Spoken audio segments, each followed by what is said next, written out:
Jaron Ennis, trainer, says he deserves a shot at undisputed over the Errol Spence rematch. What's good, everybody? It's your boy, Cardinal Red.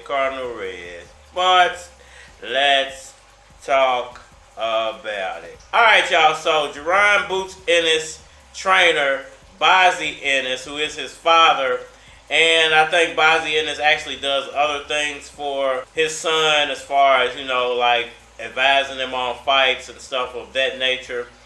But Bozy Ennis says he feels like that his son, Jaron Boots Ennis, deserves his shot not only at the IBF mandatory that he's been holding for, I think, like 2 years now or something like that, but a shot at undisputed next over Errol the Truth Spence Jr. I just wanted to give my 155 nickels on what Bozy had to say and break it down for whoever listening.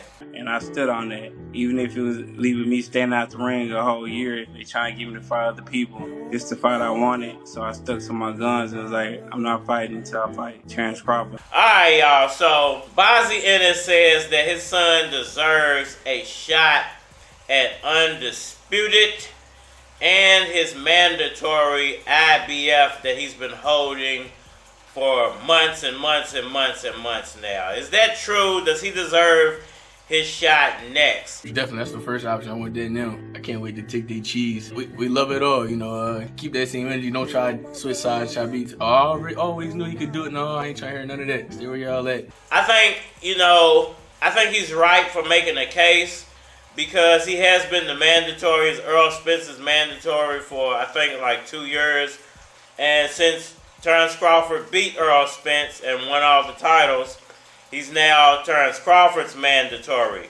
And that doesn't change the amount of time that he's had to wait for his shot. It just means that that shot transferred over to the next title holder. Oh, don't look over there.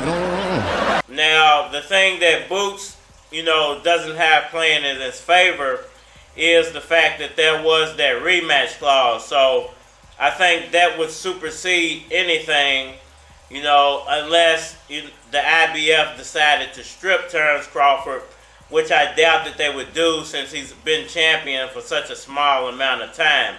So, the problem for Boots is it's a matter of wait and see now. It's not really a lot that he can do. If Terence Crawford makes short work of Errol Spence in the rematch and decides to hold on to the welterweight titles, yes, I do think Jaron Ennis should be the next name being called. Terence Crawford shouldn't be able to jump straight into a Jermell Charlo fight. He shouldn't be able to jump straight into a Canelo fight. He should have to defend that title finally or be stripped.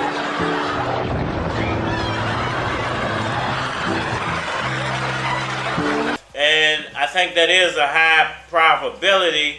We most likely won't see Spence Crawford 2 until at least spring of 2024. So that would be, about a year. Maybe he'll have the belts for, a little under a year. He'll be holding that IBF mandatory. And perhaps the sanctioning body will decide to strip him of that because Boots has been waiting so long. If he decides after, making short work of Spence not to defend that title and tries to go fight Charlo, Canelo winner, perhaps then they'll make a decision just because Boots has been waiting so long. Took you long enough, nigger. Now, what if he loses to Errol Spence? I think if he loses to Errol Spence, it makes that Boots fight a little bit more interesting. I know him as James, the nigga hating dog.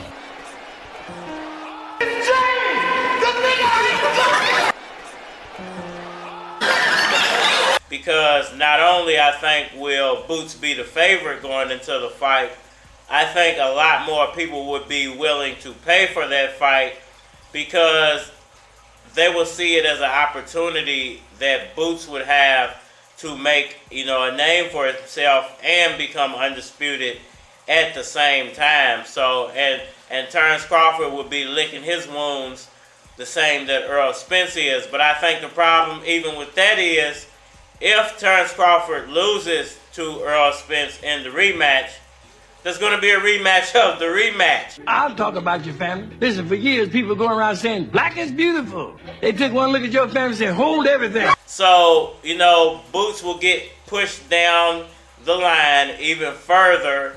And I think then maybe if Errol Spence was to beat him in the rematch, perhaps then too the sanctioning bodies would step in and make a decision.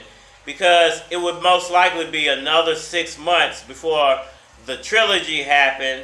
You're talking about another year, maybe 2 years, and Boots would have been waiting for almost 4 years for a single IBF mandatory shot. So it would really make the sanctioning bodies look bad if they decided to wait that long and not pull some type of string for Boots Ennis to become champion or either get his shot. Now, I do think both of those guys, Terence Crawford and Errol Spence, they deserve this moment in the spotlight, especially Errol, because he's the one who actually made the fight happen. So, I don't think it needs to be glossed over at all. I think if it has to be a rematch, it has to be a rematch.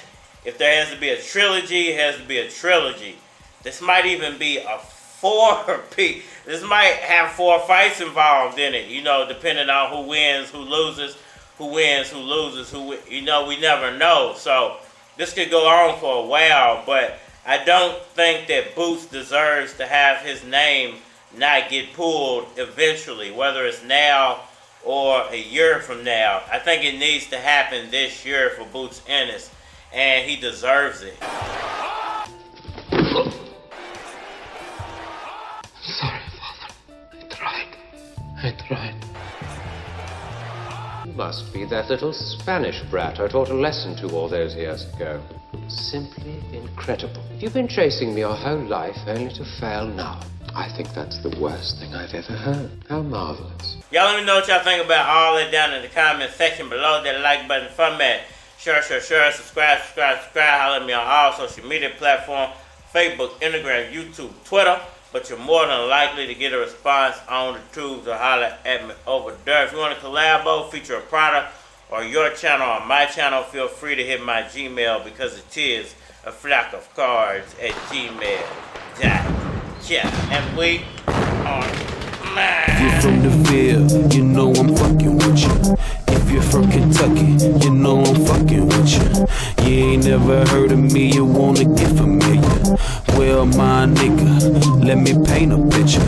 12 motherfuckers splitting 3 bedrooms. Dang, my nigga, let me get some leg room. Every single night we watch the 10 o'clock news. Young black man murdered over tennis shoes. Every year we move to a brand new hood. Had to fight a nigga just to make it understood. Bitch, I learned to fight from Wayne and your knuckle. First thing they taught me, nigga, swing if you touch it. Moved out of town when I turned 19. Seen $400 pounds of light green. Moved back home before I turned 20. I guess you could say that was the birth of Louis Keys. It was time to let these niggas know my name. Young Real introduced me to the game. He was rapping too big back in the day. When they had Daddy Yo and Hurricane, they was getting beats from Willie Will and Lil J. Can't forget Young Serge, they did they thing. That motivated me to do the same, and I did it. Spit it so clean, they thought I came from a dentist. This is for my niggas with a chain gang sentence. When you make it home, I got some change and some bitches. No hook, but they still play it in the club. 7 grams of the loud, paid about a dub. Cause I know the plug and I know the outlet. Feel snapback I got ain't came out yet. Nigga, please listen to the game that I'm slinging. tax time come around, I claim like I'm thinking.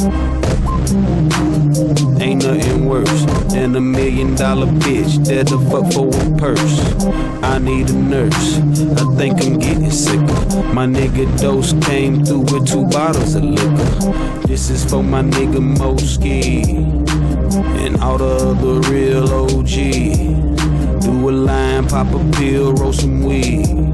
Take a seat and listen to the Book of Keys.